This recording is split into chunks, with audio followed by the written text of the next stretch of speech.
बिस्मिल्लाहिर्रहमानिर्रहीम। अस्सलामुअलैकुम। आपका मेज़बान MIM न्यूज़ से इफ्तिखार सिद्दीकी। मैं आपसे माज़रत चाहता हूँ कि कल मैं बहुत अहम बातें कोर्ट में हुई हैं, सुप्रीम कोर्ट के फ़ैसले आए हैं, लेकिन मैंने प्रोग्राम नहीं किया।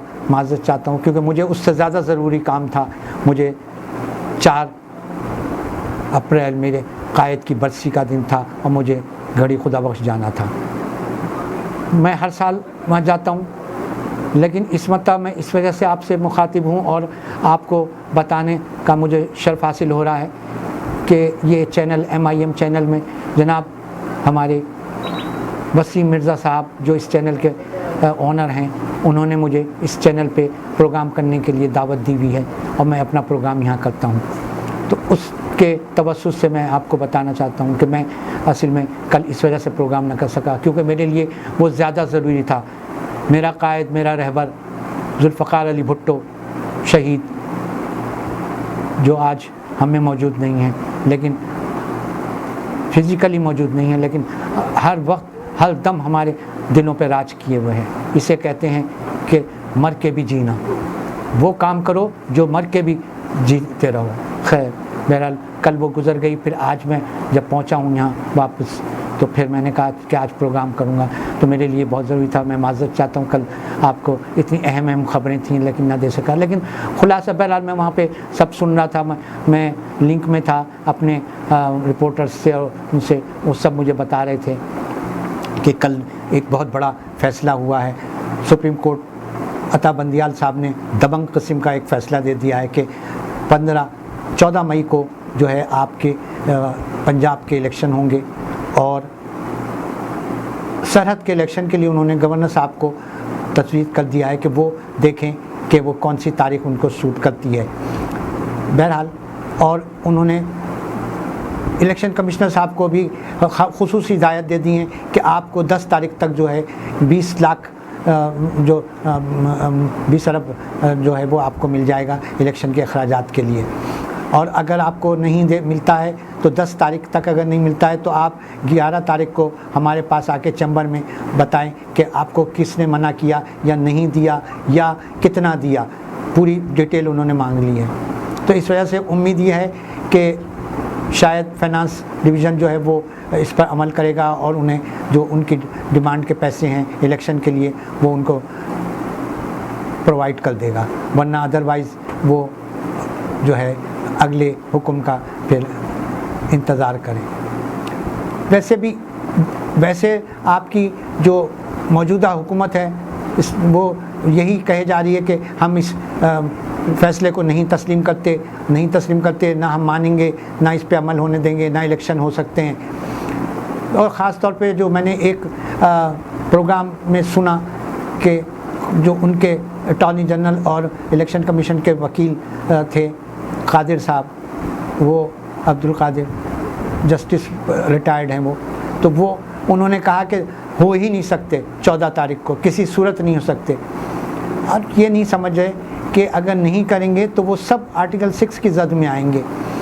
बेनज़ीर जो हैं वो मालूम है कि उन्होंने जब उनके वालिद साहब का मामला हुआ था तो उस वक़्त भी फिर जो है कितने लोग जो थे वो उसमें मुलविस हुए थे, तो पता चले। इसी तरह से अब मरियम औरंगज़ेब जो हैं, अब ये भी अपने वालिद साहब के लिए एक बड़ा खड़ा कर रही हैं और जिस किस्म के बयानात दे रही हैं और कह रही हैं कि आर्टिकल 6 अगर लगता है तो लगे।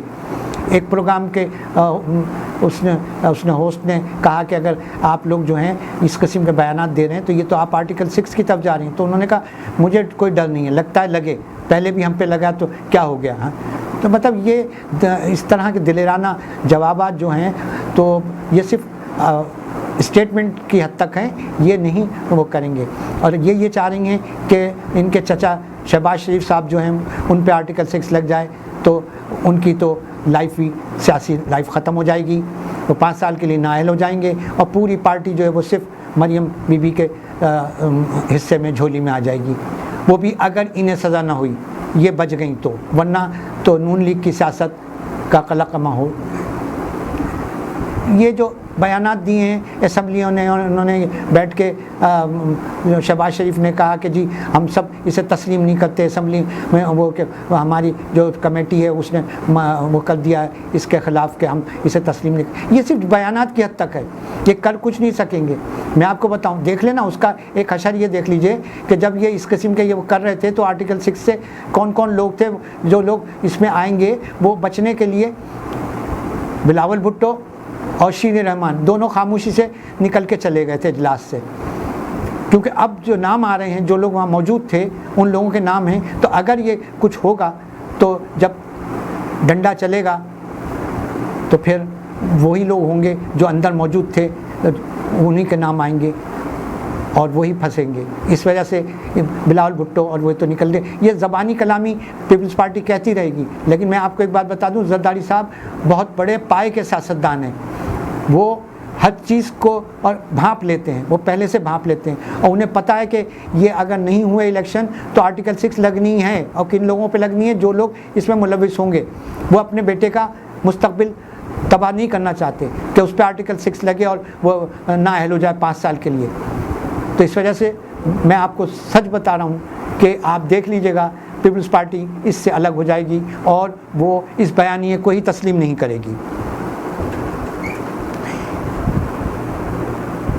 नवाज शरीफ की तो सियासत ख़त्म हो गई और हो जाएगी, लेकिन पीपल्स पार्टी अपनी सियासत ख़त्म नहीं होने देगी, इसलिए कि पीपल्स पार्टी को पता है कि अगर एक बार आउट हो गए तो फिर बड़ा मुश्किल है।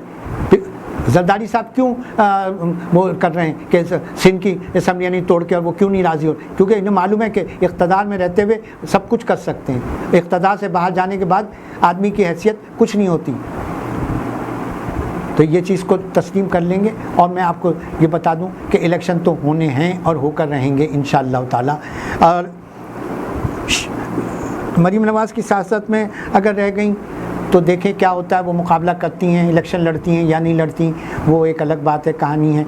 लेकिन ये मैं बता दूं कि 14 मई जो तारीख दे दी है सुप्रीम कोर्ट ने, उस पर इलेक्शन होना लाजमी है। और जो लोग भी रुकावट बनेंगे, जो इसकी राह में आएंगे, वो रेत की दीवार बन जाएंगे और ढेर हो जाएंगे इंशाअल्लाह ताला। बाकी अब क्या होता है कल फिर देखते हैं, जो हालात होते हैं उसके हिसाब से फिर हम आपको लम्हा बलम्हा की ख़बरें पहुँचाएँगे। इफ्तिखार सिद्दीकी को इजाज़त दीजिए। MIM news Karachi. खुदा हाफिज़। अस्सलामु अलैकुम।